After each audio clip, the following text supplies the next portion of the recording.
The Lord be with you. I'm Deacon Keith Fournier, and our first reading is taken from the letter to the Hebrews. It was not under angels that he put the world to come, about which we are speaking.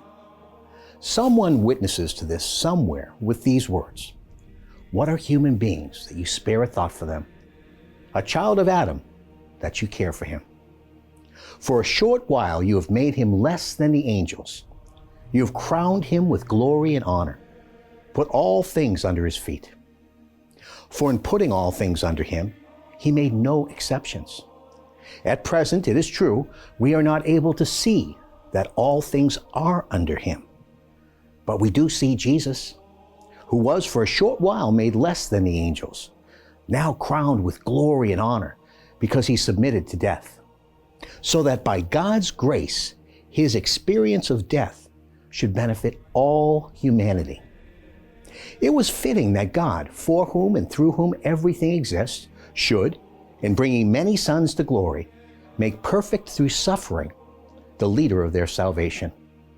For consecrator and consecrated are all of the same stock.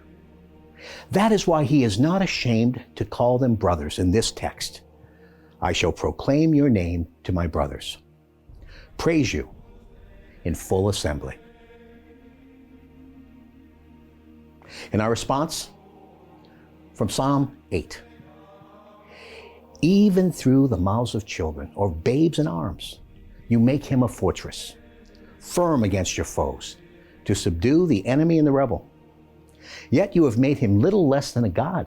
You've crowned him with glory and beauty, made him Lord of the works of your hands, put all things under his feet, sheep and cattle, all of them, and even the wild beasts, birds in the sky, fish in the sea, when he makes his way across the ocean.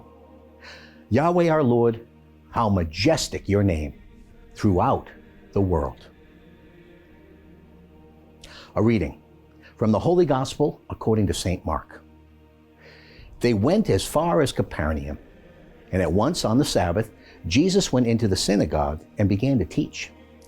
And his teaching made a deep impression on them, because unlike the scribes, he taught them with authority.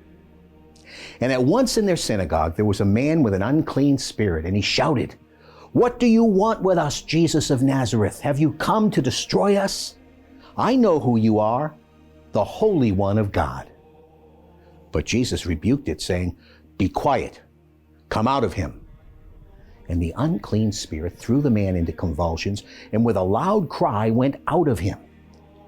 The people were so astonished that they started asking one another what it all meant, saying, "Here is a teaching that is new, and with authority behind it.